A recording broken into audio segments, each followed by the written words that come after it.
talk a lot about how mood affects more than just your weight, your fitness, your cardiac health, your longevity. In fact, I've often said that weight loss is the stunning side effect of vibrant health. We don't really like the word diet because it first three letters are die, right? So, but your diet really affects your brain, like a lot.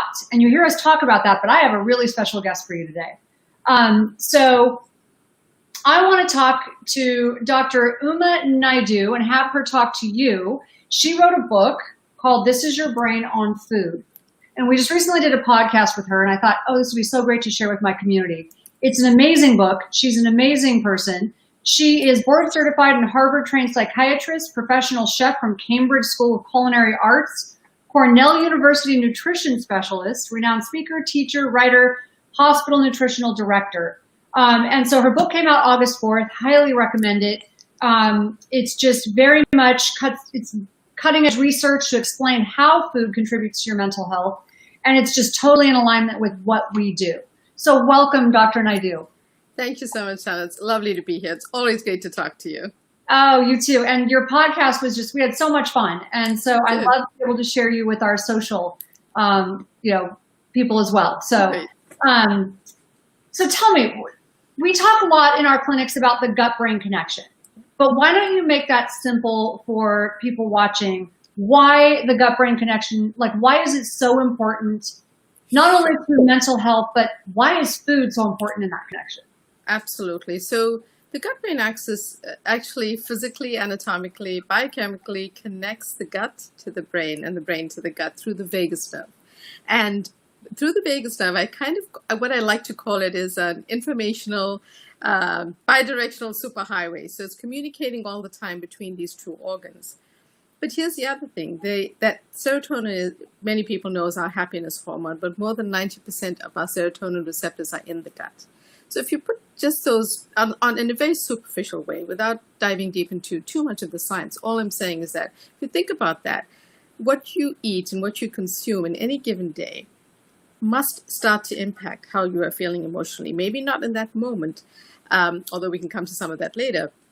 And the other thing about the gut bacteria is that studies have shown they can start to change in 24 hours. Again, you may not feel it immediately, but it starts. So every good morsel of food you put in is going to work towards your better health in terms of the good bacteria. And everything kind of not so good and unhealthy is going to start to change immediately as well. So I think that when you put those things together, we realize that what we eat gets digested there, but it also undergoes several different reactions. And it therefore becomes extremely important because it can set up inflammation in the gut. It can then spread to other parts of the body, but it, most importantly, can also affect our brain and our anxiety, our depression levels as well. I love that. So we often say, I actually have been saying this since I first did my research for Omni Diet, everything you put on the end of your fork matters. It's either medicine or it's poison. And I love how what you're doing is just very brain directed. I mean, it's just fantastic. Do you think that, as a nurse, I know I've often thought about why do we put alcohol on people's skin, right? It's to kill bacteria. So like, if you drink too much alcohol, I know that's oversimplified, but if you're drinking a lot of alcohol, probably not really good for the gut, right? If you're doing certain things that hurt your gut, what I'm hearing you say is that it damages, when you damage the gut, you are actually hurting your ability to make serotonin or the amount that you're producing. Exactly. And how it gets to the brain, or how everything related to several neurotransmitters transmitters get impacted. So you're absolutely right. Inflammation can get set up. People can experience a leaky gut. They can have from skin rashes to many other physical symptoms. But my focus is really the fact that, as I say, we know how to eat for hypertension. Our doctors know how to tell us about cholesterol, but we don't really talk about how can you eat for better mental health. And that's where the gut becomes so important. So the inflammation gets set up, the impact of where and how and what is produced to help serotonin along gets impacted. And I think, when we ask people to do some just simple things, just some healthy eating habits like fruits, vegetables, that type of stuff feeds the fiber, it brings back fiber to the gut. And that's the reason that doctors harp on that. Until I sort of went into it and studied it more on my own, I really often would make recommendations without that deeper understanding. And I feel like when you can connect the dots for people, they feel like they're doing something good for their body and their brain. Right. No, I totally agree with you.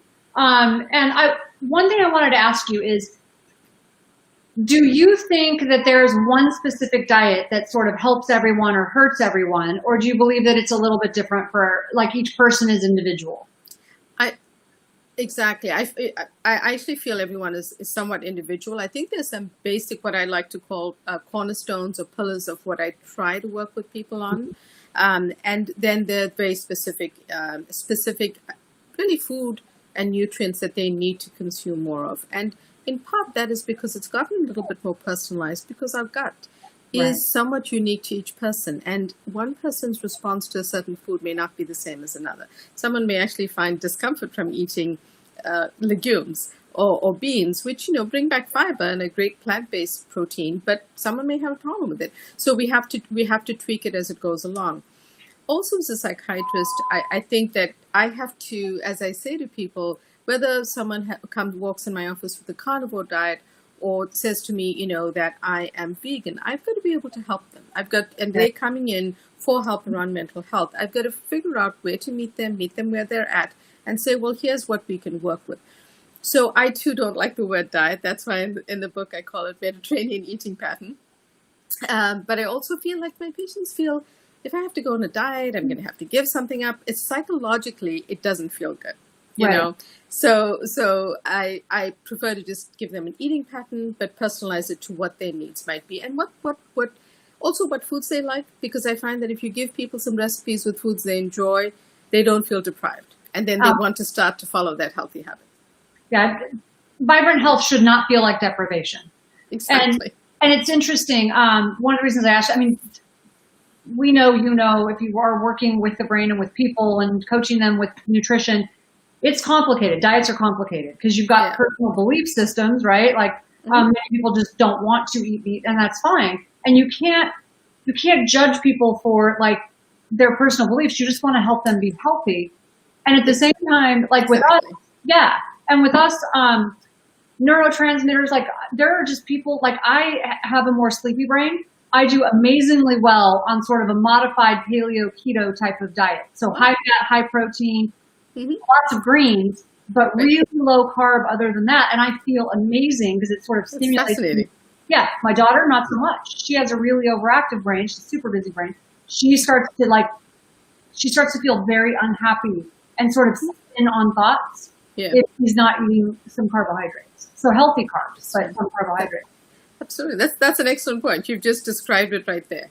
It's absolute. And you and your daughter, you're genetically related, but still with that, there can still be differences. And I think that's a beautiful example. In fact, I'm going to use it, Tana, to explain it better to my patients, because sometimes they get a little bored with every doctor tells me to eat my beans and greens. Well, there's more science to it now. We know a little bit more, and there's even more burgeoning, factors around the bacteria and stuff, which is actually super cool. So it's so interesting. No, I love that. And I love that you are really helping people with mood with your book. So we often, like our clinics, we see that the number one, like the best testimonials we have are from people who radically change their diet more than any other intervention we can do. There are people who need medicine, but that just is a huge intervention. And so for you to be really focusing in on brain health and how, I like what you said, there are pillars. You have certain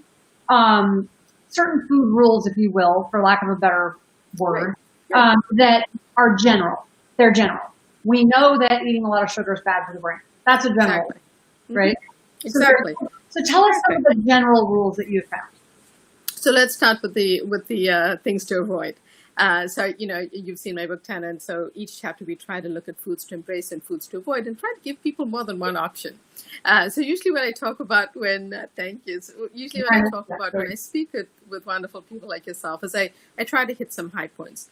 You're absolutely right. Sugar, we know that's not good for us. You all talk about it all the time. I so appreciate that message because it actually impacts the brain. People often think about sugar as, diabetes, and, there's a family history of diabetes in my family. It's much more than that in relation to the brain. Then there's things like trans fats, which in fact have been shown in studies to be related to increased aggression and anger. So it's not just that it's bad for your cholesterol or that type of stuff. There's now behavioral correlations being shown. So there's an additional reason. And then there's, the unprocessed, the processed bad vegetable oils. And this is a great example from the pandemic. I found that a certain number of my patients were noticing that things were hard, and yes, there's a lot of stress going on, but they were eating more meals at home. And these are individuals who travel a lot for work, and they actually found themselves feeling better even there were other things that were not. And when we really pinned it down, it was eating more healthy meals at home and not being exposed to the processed vegetable oils that are likely in a lot of fast foods and restaurants. And then all of the processing that goes into things like fast foods are the things that are bad for our brain. So those are the things to push away and really do it consistently, because it not only affects your brain health. Preservatives like nitrates that are found in processed meats actually have been shown to drive depression. So it's a longer list of things to avoid. And then the pillars of the things to do include the fiber-rich foods, include foods rich in pre and probiotics. Those are some pillars. And then, the omega-3s, I feel they hit on so many high notes across the different disorders, and people are aware of this. So I rather talk to them about it being one of the pillars. Include omega-3 fatty acid-rich foods, because that's going to help you out. So and the whole thing is make it simple. Make it simple that people can carry it on their phone or take a photograph of the list from the book and do that when you go shopping. So you've got that foods to choose, foods to lose, which will really help people figure out exactly. That's people's gripe. Even still, I've been doing this for, dear Lord, 12 years or 14 years, and still people are confused by what to eat. There's so many of us out there, but food's complicated, and it changes as we learn the research, right? It changes, absolutely. It changes as we learn the research, and sometimes messages that people get are confusing. For example, there was an Annals of Internal Medicine last fall that talked about red meat is back. It didn't frame it like that, but my patients were coming in and saying, well, I'm going to get pepperoni in my pizza, I'm going to get steak every day, and what you're telling me is wrong. So part of it is interpreting what's out there, helping them understand. Really, I really focus on trying to make it simple for people, but give them good, solid rules they can follow, plus the little tweaks that you'll find in each chapter. The foods that you didn't know you can add to your diet that could help your mood or your anxiety. So those are, that's how I like to unpack it for people. No, I like that a lot. And one thing that I've learned is when you are looking at studies, look at who's sponsoring them. So thank you. Thank you for saying. So when you start hearing, 2 glasses, 2 drinks a day or 2 glasses of wine a day is a health food, but it's sponsored by Mondavi, you need to pay attention, right? So we need to be knowing who's sponsoring these, because sometimes, right, you can skew the way that the study looks. You can absolutely skew that. Plus, when you this, Tana, from when you write a research article, you have to disclose, any sort of conflict of interest and that type of stuff. Yet, if people are producing scientific work, they will get published. But it's for us to unpack that for the public, right? Because people look at that in the news, or they see a headline and they think, well, that has to be right. And it's from respectable journals. So it's really for us to help people understand that. And so thank you for saying that, because there are many flawed studies because of that. Yeah, absolutely. So sugar, we've been talking about sugar. Sugar but it's also, people have a sweet tooth. We just can't get away from it. Which of the artificial sweeteners, because even stevia is technically processed, which of the sweeteners are your favorites? So the ones that I say to people, if they have that sweet tooth and they're struggling, that they should, stick with something like stevia, or they can also try erythritol, because it's harder. But I also talk to them. So if you must have something in your in your tea or your coffee, then go with one of those. But the other thing about it is just to understand why. that, stevia is natural, it's non-caloric, it's doesn't impact insulin. And with erythritol, again, it's a non-insulinogenic sugar, and it's a sugar alcohol. So it actually gets absorbed in the small intestine, and it is not fermented by gut bacteria. So, there are ways in which it could be a healthier choice for you, but at the same time, what I also, start to talk to people about is, can you incorporate things to help that sweet tooth? And by that, I know that different fruits, and we know that different fruits, the ones that we like to recommend are berries, because of their health benefits, the antioxidant-rich foods, the polyphenols, but also their glycemic index. I also like to help people really enjoy sweet, something sweet as a treat. And if you can work with things like a piece of avocado, and I made a chocolate mousse with avocado, natural cacao powder. Someone on my team created the recipe, and I tested it, and I made some tweaks, and it was actually delicious. And super ripe banana, piece of avocado, super dark chocolate, healthy fat, the cacao, great for your brain. Banana, not so much of it, it wasn't a huge amount, but it offered that sweetness back.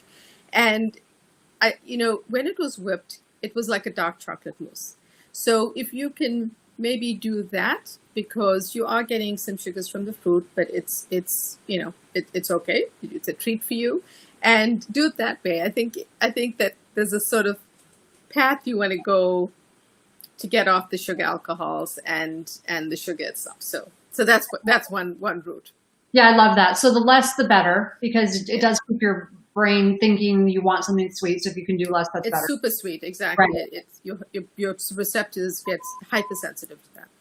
And I'm really glad to hear you say that erythritol, because that's what I've been recommending. I was hoping you'd say the science was still supporting that. Right now it's still okay, but again, in moderation. I'm not saying you should be. Yeah. There are some people I know. Some people seem to be more sensitive to it than others, but it's not like xylitol, which causes the gas, the bloating, the GI upset. It's very different.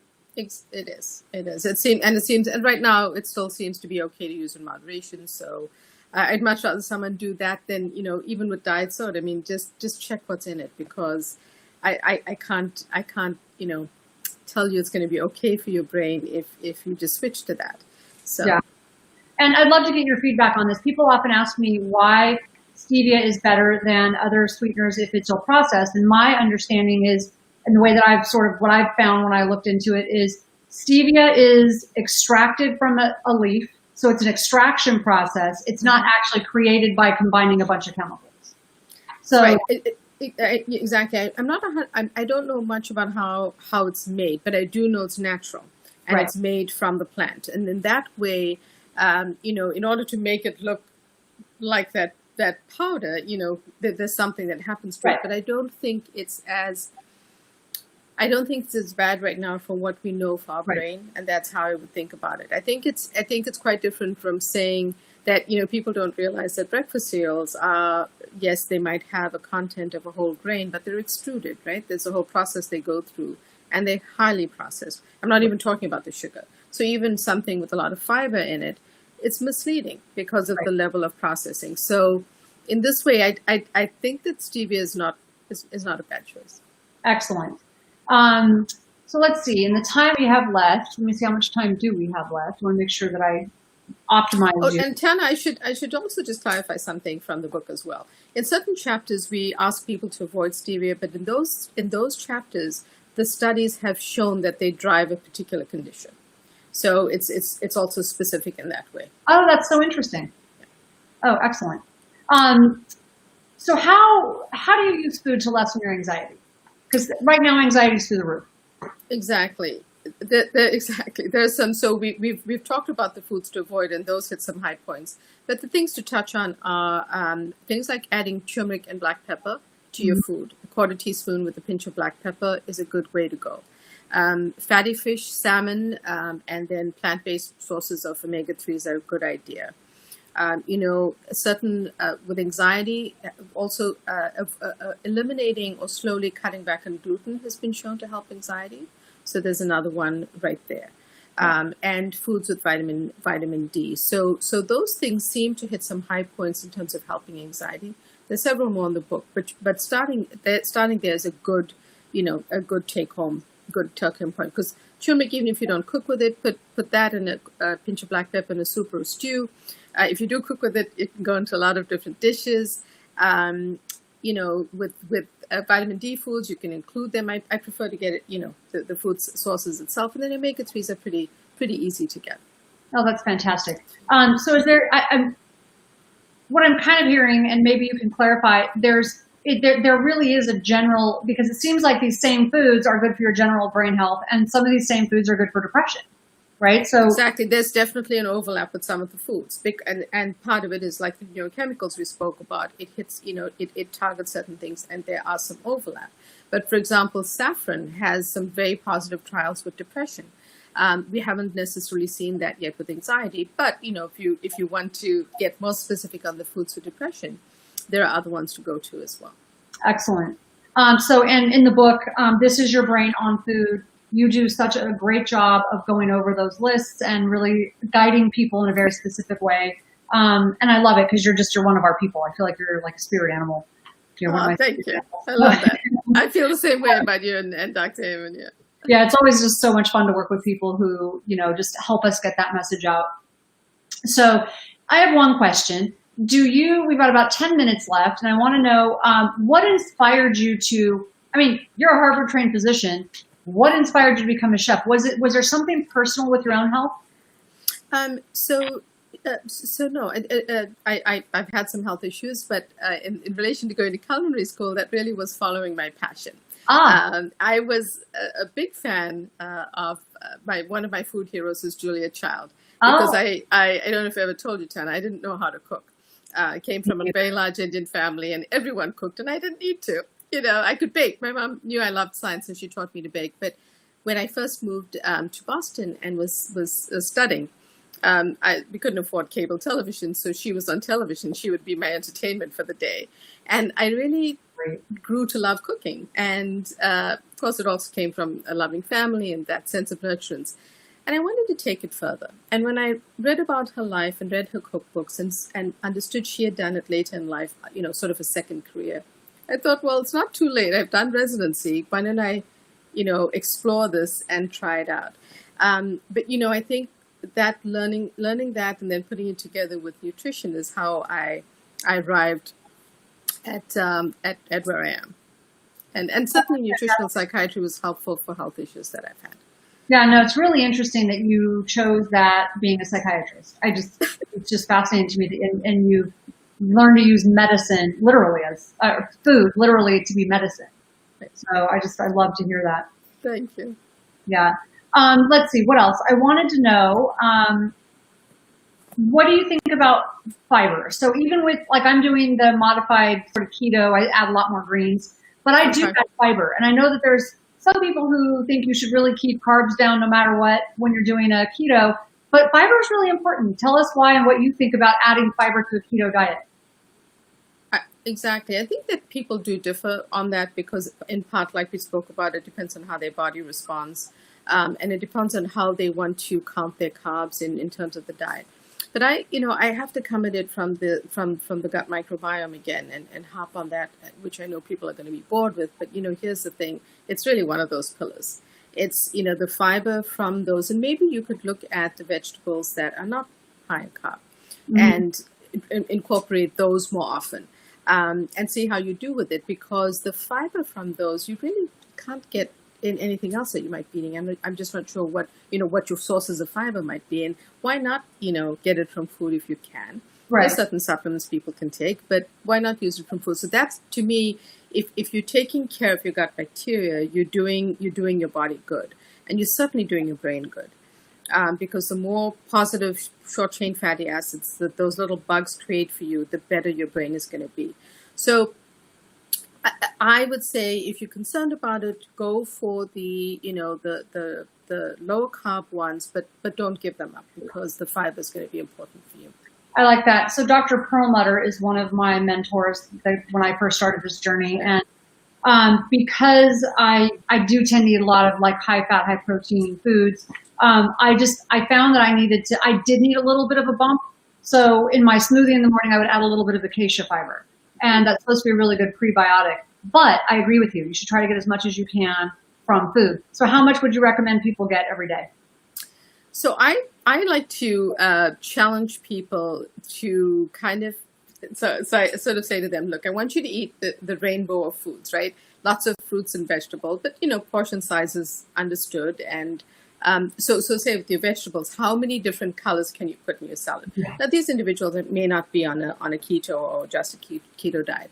And that gives them, it gamifies it. And B, it's sort of, it makes it fun for kids. It makes it fun for the family. It makes it beautiful and colorful. We eat with our eyes first.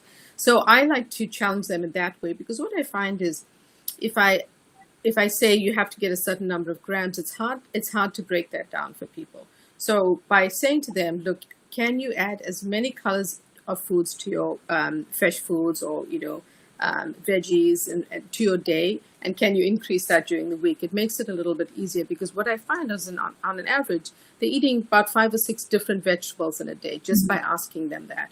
So I think that might be a slightly easier way to go. Oh, I like that. So once again, I just want to show your book, because I actually have people commenting and asking what the name of the book is. So This Is Your Brain on Food is the name of the book, and it's Naidoo. And Dr. Naidoo, how can they find you? Thank you. So I have a website where you can reach us, and it's book.umanaidoomd.com. And that's probably the best way to reach us. All right, I'm going to spell that out just because it's hard for people to try and figure it out. So it's book.uma, U-M-A, Naidoo, N-A-I-D-O-O, right? .com? Yes. MD.com. MD.com. MD.com, yeah, of course. Yeah. So that's great. And I just so appreciate your time and sharing this with our listeners and our followers. And if I can, I would like to consider you a mentor from this point on. I'd be honored, Tana. I love speaking to you and Daniel. So, and I just love it. Happy to collaborate. Votes, right? So we need to get the message out there. Exactly. Before we go, I just want to let people know, next week's live chat, I'm going to be interviewing Dr. Jennifer Love, who actually works for us at Amen Clinics, and she has a new book called When Crisis Strikes, the 5 Steps to Heal Your Brain, Body, and Life from Chronic Stress, which we're all going through right now. And this is going to be at 3 o'clock on Wednesdays. That's 3 o'clock Pacific, 6 o'clock Eastern. But I just really appreciate you guys coming and watching and honoring our guests and our doctors that we have on the show. And it's just been such a pleasure. So once again, before we end our show, This Is Your Brain on Food, and Dr. Uma Naidoo. And you've just been such a pleasure. So is there anything else you would like to talk about before we go? We've got a couple minutes. I guess I would just say that every person's diet is, every person's food plan is different. And people should just try to embrace at least one healthy habit. Start there. Do one thing for yourself. If you're feeling like you're stressed and this pandemic is going on, do one thing for yourself, because if you can embrace one habit, it will stick. And I promise you that if you do one thing to help yourself, you will stick to it when you start to feel better. I love it. And I find that rule works. Yeah, we call that tiny habits. We like to exactly. So I'm kind of one of those jump the canyon kind of people. I've noticed that when I first started doing this, I thought everybody needed to jump the canyon. And then I realized, I'm not going to get very far because most people don't want to jump the canyon. Some people need to take little tiny steps, and that works. It's exactly. There. Exactly. So whether it's whichever one it is, Exactly. Yeah. We all have to start somewhere. Yeah. No, I really appreciate it. And so give us one quick tip that someone can do right now. If they get off of the show, what can they do right now? I would say start to add turmeric and black pepper to your smoothie. Easily bought as a spice, will last long. 1/4 teaspoon a day, pinch black pepper to make it more bioactive. Targets a lot of different mental health symptoms that you don't have to cook with it if you're not used to it. It will still be fine in a smoothie or a soup. I love that. And we actually, because of that, because I love curry, my husband doesn't. So he really does like curcumin. And so we actually have a new supplement called Happy Saffron, and it's got some curcumin in it. We still want you cooking with it.